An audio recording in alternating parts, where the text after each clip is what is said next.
ಯುಗಾದಿಯ ಸಂಭ್ರಮ ಇಡೀ ರಾಜ್ಯಾದ್ಯಂತ ಕಳೆಗಟ್ಟಿದೆ. ನಿಮಗೂ ಕೂಡ ಯುಗಾದಿ ಶುಭ ತರಲಿ. ಯುಗಾದಿಯ ಶುಭಾಶಯಗಳು ಇಡೀ ರಾಜ್ಯದ ಸಮಸ್ತ ರಿಪಬ್ಲಿಕ್ ಕನ್ನಡ ವೀಕ್ಷಕರಿಗೂ ಕೂಡ. ಅನೇಕ ಸುದ್ದಿಗಳಿದ್ದಾವೆ, ರಾಜಕಾರಣದಲ್ಲಿ ಆಸಕ್ತಿದಾಯಕ ಸುದ್ದಿಗಳಿದ್ದಾವೆ. ಸಿದ್ದರಾಮಯ್ಯ ಭವಿಷ್ಯ ಏನಾಗುತ್ತೆ ಆ ವಿಚಾರವನ್ನ ನಿಮ್ಮ ಮುಂದೆ ತರ್ತೀವಿ. ಹಾಗೇನೆ ಪ್ರಧಾನಿ ನರೇಂದ್ರ ಮೋದಿ ಇವತ್ತು ಏನ್ ಮಾಡ್ತಾ ಇದ್ದಾರೆ, ಏನೆಲ್ಲ ಆಸಕ್ತಿದಾಯಕ ಸಂಗತಿಗಳಿದ್ದಾವೆ ಅದನ್ನು ಹೇಳ್ತೀವಿ. ಜೊತೆಗೆ ಇವತ್ತು ರಾಜ್ಯದಲ್ಲಿ ರಾಜ್ಯ ರಾಜಕಾರಣಕ್ಕೆ ಸಂಬಂಧಪಟ್ಟಂತೆ ಸಾಕಷ್ಟು ಕುತೂಹಲಕಾರಿ ಸುದ್ದಿಗಳಿದ್ದಾವೆ. ಕಾಂಗ್ರೆಸ್ ಪಾಳ್ಯದಲ್ಲಿ ಏನಾಗ್ತಾ ಇದೆ, ಯತ್ನಾಳ್ ಕಡೆ ಏನಾಗ್ತಾ ಇದೆ, ಆ ಎಲ್ಲ ಸುದ್ದಿಗಳನ್ನ ನಿಮ್ಮ ಮುಂದೆ ತರ್ತೀವಿ. ಅದಕ್ಕಿಂತ ಮುಂಚೆ ಈ ಕ್ಷಣದ ಹೆಡ್ಲೈನ್ಸ್.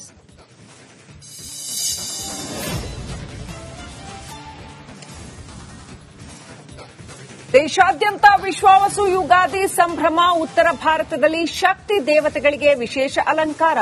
ಮಾರ್ಕೆಟ್ಗಳಲ್ಲಿ ಭರ್ಜರಿ ವ್ಯಾಪಾರ.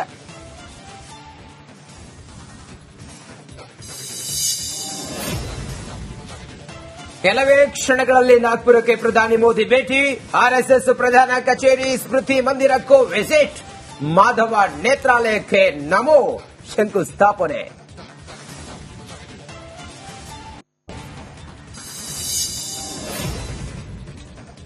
ಕಾಂಗ್ರೆಸ್ನಲ್ಲಿ ಮತ್ತೊಂದು ಅಧ್ಯಕ್ಷ ಸಂಘರ್ಷ. ಸಚಿವ ರಾಜಣ್ಣ ಡಿಸಿಎಂ ಡಿಕೆಶಿ ಮಧ್ಯೆ ನೇರ ಕದನ. ರಿಪಬ್ಲಿಕ್ನಲ್ಲಿ ಕುರ್ಚಿ ಕದನದ ಎಕ್ಸ್ಕ್ಲೂಸಿವ್.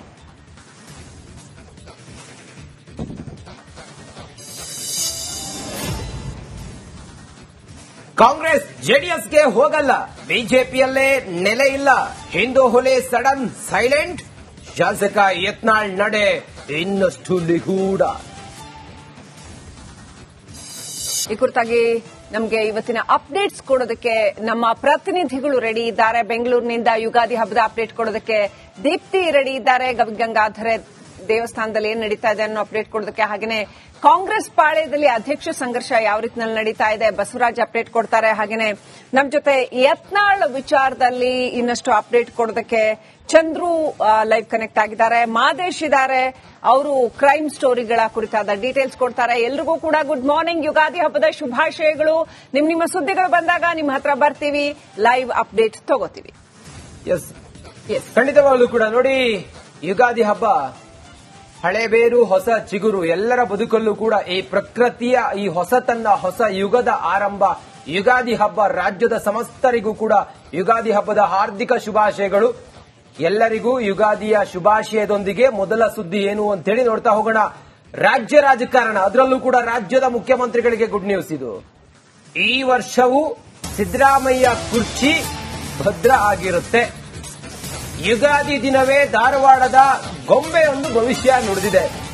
ಕಳೆದ ಸಲವೂ ಕೂಡ ಇದೇ ಮುನ್ಸೂಚನೆಯನ್ನ ನೀಡಿತ್ತು.